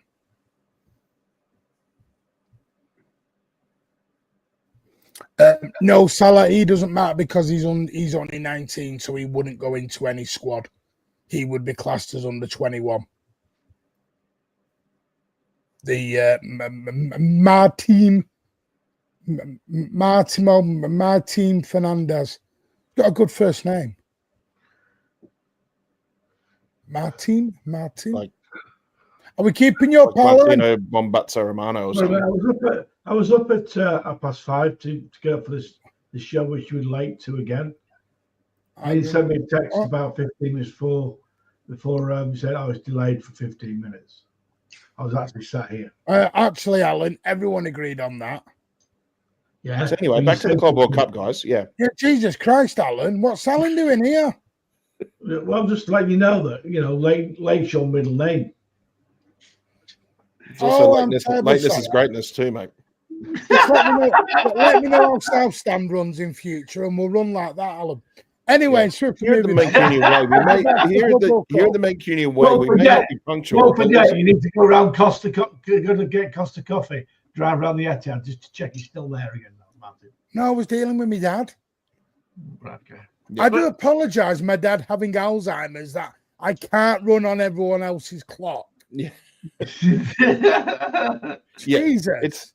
It's Martin's got a bit more of a serious daddy issues compared to others. Okay, I actually do have a genuine reason why I'm late. His daddy issues are a lot different to someone else's. Okay, but no, it's going to be. I mean, the main thing I want to see from the Club World Cup is the new formation that we're going to be playing. How Pep wants to set up the team. I think is going to give him an opportunity to do that too. So that's what I really want to see. What do you think he's going to go to? What formation? I think he's going to do the wingback formation. I mean, if you're bringing in Nori, for the Club World Cup, you got to use him properly, right? And Marmoush, he ended the season very well. Very, very well. So that left side, I feel like is going to be a lot. But given this performance I saw tonight, Cherky in the middle. I don't know. I think the right winger spot is going to be interesting too, because Phil Foden is trying to get back into it. I don't know how much he's going to play, but this is also a good time for a Savinho to say I want to be in the first squad. Oscar Bob to say. I could see Savio having a good tournament.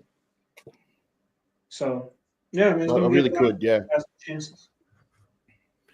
Did anybody see the way the fixtures and the draw panned out as well too, where if we make it through to the second, third round, there's more than likely we're going to be facing Real Madrid. Bloody hell. Do we face them every frigging tournament we're in with? No, we can't avoid them, can we? Can we just have a tournament we don't face Real Madrid? One tournament. Yeah. Please. Because we're in Group G, they're in Group H. So G and H will face each other in the knockout stages.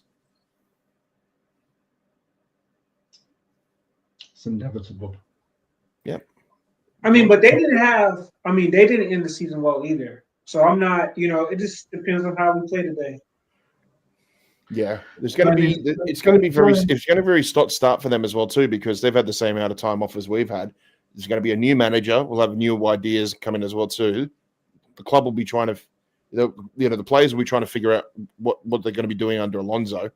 Although saying that though, with Alonso, you don't know. He could make him even better than Ancelotti.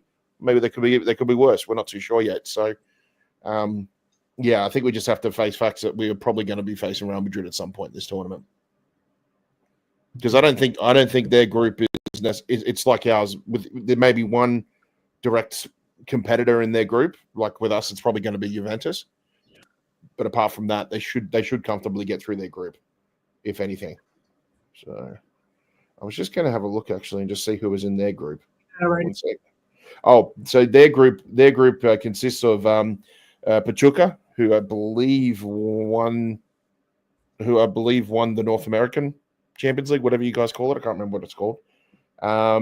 Salzburg and Al Hilal from Saudi Arabia in their group. So you'd have to say out of all that, they should maybe Al Hilal actually might give them a bit of a run.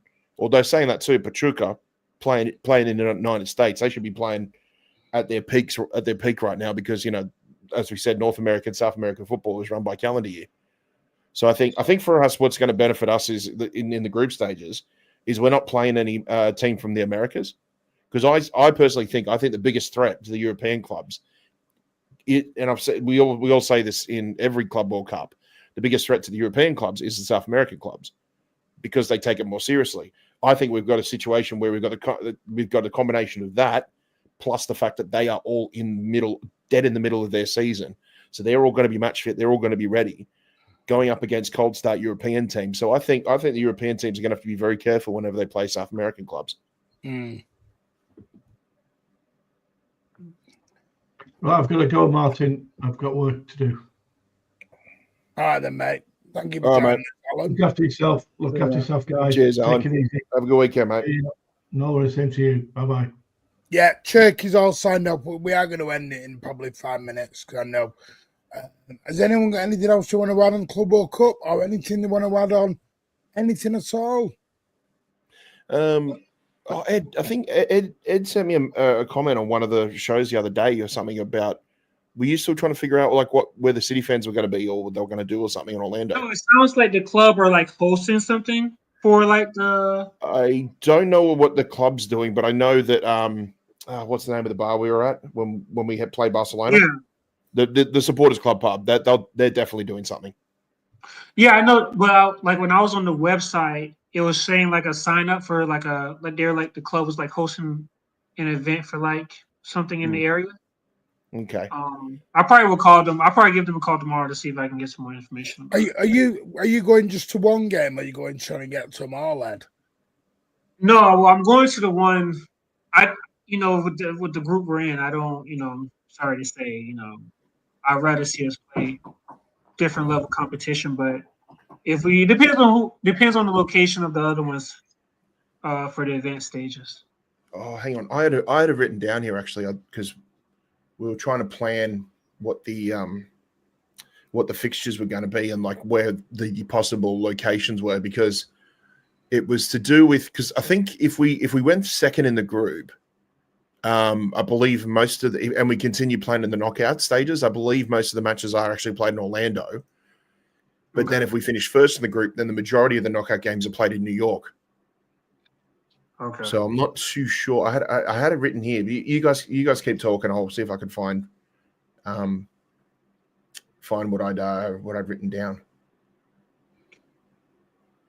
But Martin, let me ask you, what about that right wing? What do you see happening this summer? Which part? About or you think Foden's going to get playing time, or you think it's going to be more like a Savinho, Escobar type of thing? And Ozzy too, yeah. I've got see. I personally think, I'm just guessing, I think the front three will be Cherky, Mamouche, and Haaland. Who's going to be in the team?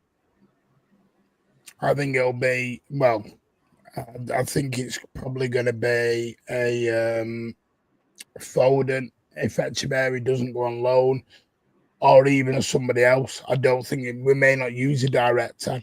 I'm looking at how, at the moment, Pep's trying to look at playing and how Pep Linders is going to want to play as well, because Pep Linders likes that a front three like that.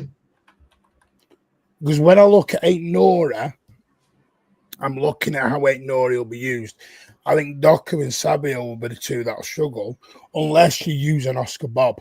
Because I think Oscar Bob or a Bernardo could also go on the right, and Cherky becomes the 10. I don't think necessarily we're going to buy a right-hand sider. No. I also wouldn't rule out the Gibbs White stuff later on, but I think that'll be later on in the window. Because I think if Forest lower their demands, City will move for him. If they lower their demands. At the moment, they're not going to touch 85 million quid. 80 million quid, 85 million. They've got the 3 they wanted done. Cherky's done, Nori's done, Reinders is done. All done.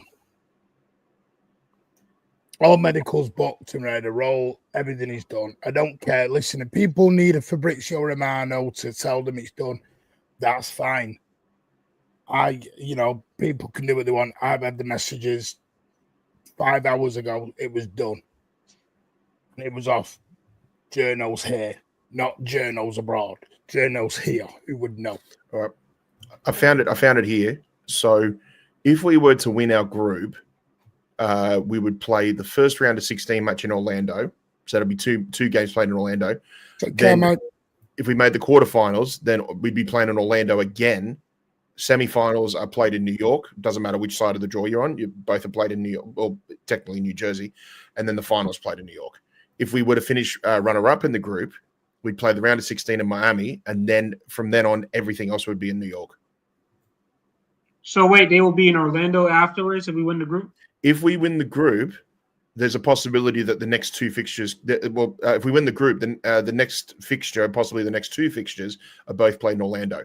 So the round of 16, the winner of Group G plays the runner-up of Group H. So let's assume if things go by what we think they will, it's a possibility that we may play, say, Al Hilal in the round of 16. And then from there, the quarterfinal would also be in Orlando. We play the winner of Group E or runner-up of Group F, which is... See, Pat, you shouldn't have told me this, man. You told me this. You going to put a hole in your wallet again, are you, mate? Yeah, man. Yeah. Oh, dear. Well, to be honest, mate, if I get a favourable schedule with work and that, I may look at the possibility of coming over for a game. So, yeah, man, just let me know. Yeah, I will, 100%, dude. And just while I'm there too, just wanted to mention to the chat, I think some people were asking about the game in Philly against Wydad. Now, I did see something on Facebook from the official supporters group in Philadelphia. I believe they're sort of at quote-unquote active section. By the way, they are an active bunch. They will be seated in section 129. So if you're looking at getting a ticket, or if you know your ticket's going to be close to their section, maybe look at section 129, because that'll probably be the most active, the most vocal part of Lincoln Financial in Philly for that game against Wydad on June the 18th. There you go, then. Yeah. No, I'm excited for it all. Like we said, we told you weeks ago, the 3 were coming in. The 3 are in. I'm absolutely excited. I'm excited about the future now. New backroom staff, Club World Cup, 3 new players, potential more to come. We'll say some goodbye to some players we love, some we don't like, some we're not keen on. Grealish, I think, is always going to split everyone. I think Grealish is where you either love Grealish or you hate Grealish. I think he's that Marmite player. I don't think Grealish is ever going to come away from that £100 million price tag. But, I just wish whoever leaves carries on a good career and they get everything they want out of football. Thank them for the service for the club. But no, I'm excited for all of them. I'm excited for every single signing. I think Nora, Reinders, Cherka, youth, hungry, everything that I'm going to say, probably everything the opposite we had from last season, where we had people were calling them monks, old, OAPs, whatever you wanted to call them. We're now bringing in youth, hungry players, exciting players, pacey players. This reminds me of that Centurion summer. Martin, I read a report that one of the highlights of Viana was his negotiation tactics. Is that something the club? Do you know if that's something the club liked, or? I think it's both. I don't see the other thing I've seen today is everyone's saying it's all Viana. It's all of them. Cheeky's involved in this. Viana's having more of a, but it's the three of them going at it. There was a reason Cheeky stayed on to get through this period. Because the thing is, I think, it's like Caldoon said, Cheeky, he talks about in his thing, if there was a chief exec or a managing director, who I call him, in the dictionary, there'd be a picture of Cheeky. I think there's a little bit, because of the season we've just had, or the window we just had, I think some people have taken a lot of brownie points away from Cheeky. And we've got to remember, it wasn't for Cheeky. Mamouche wouldn't be here. Haaland wouldn't be here. Who else wouldn't be here? Jesus. Gavadio wouldn't be here. It was only Aguero. Exactly. It was only 18 months ago, 2 years ago, we were saying how amazing Cheeky had done to get Josko Gavadio for 75, 76 million quid when they wanted 80 odd. I understand. I think the last window in the last season has got a bit of recency bias in a negative way on Cheeky. But Cheeky was the one who pushed Mamouche in January, and how we got him out for 55, 60 mil in January, God only knows.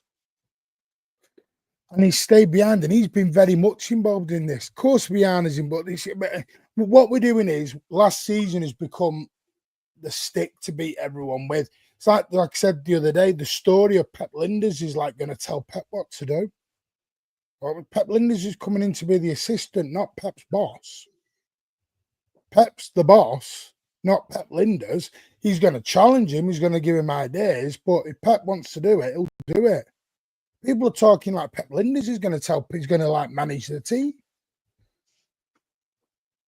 People just got to relax and be patient and just chill a little bit and just let things go, because I'm telling you now, I'm excited for this. It's why I said, it's why me, Ozzy, Pat, Rich, we were all saying for months, patience, relax. It's all coming. And it's come. We said, Ozzy, what was it? Didn't we say on here 3-4 months ago, we said there was going to be new backroom staff? We said there was going to be new stuff coming, because everyone, they said, nobody wanted to listen. They all wanted to go into meltdown mode.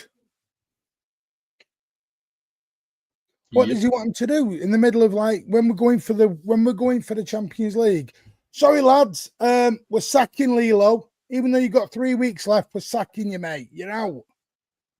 What does that do? That disrupts the dressing room and creates problems.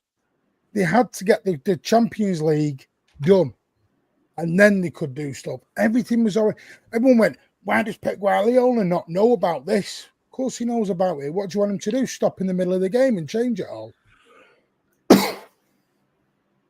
Do you think Ain't Nori Turkey and do you think Ain't Nori and Reinders were just being talked about in the last week? They were being talked about months ago. People just gotta relax and let things develop. Everyone's like, I think it's a society thing. Everybody's like wants to peek and look at the presents. That child on Christmas Eve who's nipping down and opening up all the presents, then Christmas Day morning they've got out to open. I'm so excited for what's coming, and I can honestly see us. And listen, I'm not a betting man, really, but I genuinely think City will win the league next year. I think we win the league. Well, the right back does play a vital role into that, though, Martin. That right back plays a vital role. Maybe I just think a pissed off Guardiola, a rejuvenated Guardiola. I don't know if anyone's seen his interview in ESPN this week over in Peru. And he said, I want good players. Doesn't matter. I want good players. Because now he can say to them all, some of you I took to the Bernabeu last season, you weren't ready for that. You weren't there for it. You weren't up for it. Do you think he wants to take? No offense, and I don't mean it's harsh. Do you think he wanted to take some of them young lads to the Bernabeu? Do you think he wanted James McAtee sat on the bench at the Bernabeu? And I'm not meaning that in a nasty way. I mean it in a way of course he wouldn't. But he's not going to come and say it halfway through the season. Now he's going to say it. I want good players. I want players that will go to Anfield, go to the Emirates, go to the Swamp, and do a job. And listen, Liverpool can do everything they want. Liverpool were signing everyone 2 weeks ago, and they will get Wirtz and Kirkes. But everyone was telling me that Liverpool have stole a march. They're buying everyone. Everyone was going to come in. They got Kirkes, they got Wirtz, they got Frimpong. Up to now, they've signed one player. We're on the verge of 3. They've not agreed a deal for Wirtz yet. They will do. They've not agreed a deal for Kirkes yet. They've agreed a deal for Frimpong, and that's it. We've agreed a deal for Cherka, Ignora, Rangers, and more. Martin, I read somewhere as well too that overall the package that they believe that the overall package it's going to cost Liverpool for Florian Wirtz over 5 years, I believe, it's going to be somewhere in the region of around about 460 million euro. Don't even ask. You're looking at like 90 million euro a year to keep him there in terms of everything from agent fees to salary to the whole lot. Like, I think fair play. All I will say is there's no 350K, Pat. 350K. Liverpool have just signed a deal with Adidas, haven't they? Yeah. Florian Wirtz is signed with Adidas. Yeah. Yeah. Oh, by the way, yes, that is. Did you hear about the Leroy Sané to Arsenal news tonight? What is it? I thought it was Rodrigo. No. Apparently, I think they are looking at Sané. He's a free, innit? He is Is currently he free? I thought he extended his contract at Bayern. No, He is a free. Okay. They couldn't agree. He got new agents or new reps, and they'd asked for was it a 10, 12 million pound, 12 million euro signing on fee, and Bayern were like, no. So he went, bye. Bloody hell. So he never signed it. Whew. So someone's going to get Leroy Sané on her for eBay. 20 mil up front. You know exactly what Arsenal fans are going to be saying. Okay, Pep couldn't unlock him, but Arteta will. Yeah. Oh, and by the way, you've got O'Reilly signed to a new deal. You've got Rodri agreed to a new deal. Edison, they're going to try and sort out how things develop. But anyway, anything last thoughts, people, before we jump? We're at that 2-hour mark, and I broke my finger. Ah, lovely. Oh, I have actually broke my finger, which is nice.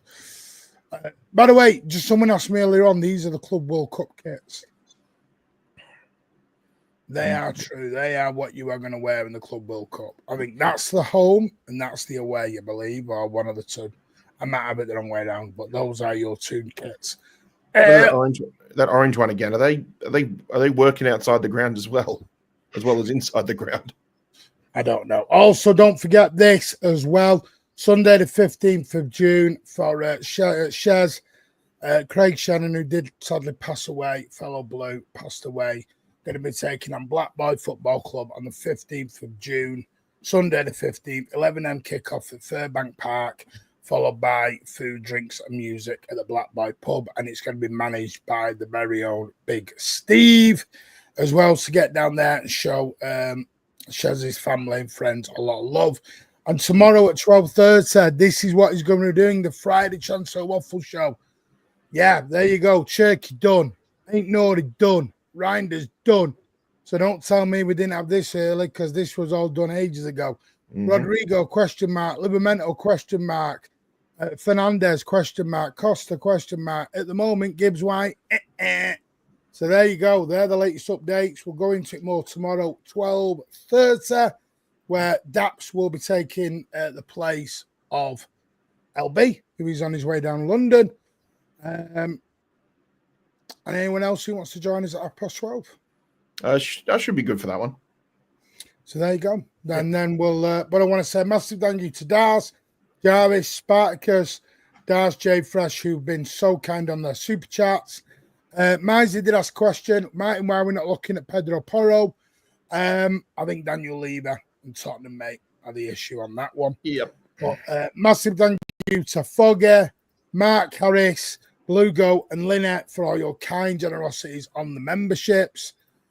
Final thoughts, gentlemen? I just wanted to quickly also send my condolences to Shez and his extended family as well. I actually got to know the guy very well just from years of travel watching Manchester City as well. If there was anyone out there who was any more of a trooper than Shez, then I'd like to know who they were. He was such a kind, giving guy as well too, so well known in the community. I was lucky enough to actually witness the club become world champions in Saudi Arabia with him. I spent a few days in Jeddah with him and his daughter Alicia, who as well is an absolute angel as well. He will be sorely missed, and we'll see you up in that big kickbacks in the sky one day, mate. But thank you for being a really good mate and someone who would honestly give you the shirt off their back if you needed it. He was a top lad, and he'll be sorely missed by everybody. How's that? Yeah, ditto. Condolences. I didn't know him personally, but from everything I've heard, the way Pat just spoke about him, yeah, definitely a blue that we'll see back one day. Yeah, he was one of those guys where even if I didn't make contact with him before a away day or a pre-season somewhere, I just had to look around the stadium. There was a chance I'd just see him. He was everywhere. The guy had so much love for his club, and he was just a good man all around as well too. And yeah, he'll be missed. Yeah. Yeah. Anyway, right, that's us. 12:30. We're done. There will be a space tonight. 12:30. Our weekly space that we do every Thursday. And don't forget tomorrow 12. By the way, just to let you know, the podcast will be returning in the July, August. So don't worry, the podcast is returning. Everything lined up for that. Fee will be back. She's just moving house at the moment. She does send her apologies. She's moving house, so she's got a lot of stuff to move. Ed, as you know, got some new shows planned, loads of shows planned. Can't wait for them all. Not going to tell you what it is because Ozzy will shout at me. Ozzy hits me on the head. No, he does. Shouts at me. Someone's got to. It's not me. I am going to send you all to LB, and I can just grab it. I'm just going to do a redirect over to LB. But yeah, we're back tomorrow, 12:30. And then I think we're going to have the weekend off. Do you know why? Because this lot deserved it. They deserve the weekend off, unless there's any breaking news. Well, you're going to Tenerife again? No, in 5.5 weeks, I'm going to, what's it called? Turkey. Antalya. I'm going to Antalya. I'm going for hair transplant and teeth done. No, I'm not really. I'm really not. I'm just going for a family holiday. Yes. Yeah. Tenerife one done. You become your side. When did you get a filter on your camera? Oh, shit. My daughter's engaged. So, yeah. Get your sunglasses on. Turkey way better than Verts. I'm way on that. But anyway, take care all. This will send you straight to LB. Let him know in the chat. Manway Raid. Take care, and we'll see you all tomorrow at 12:30 or in an hour on the space. Take care all. And as always, up the Blues. The rebuild is on.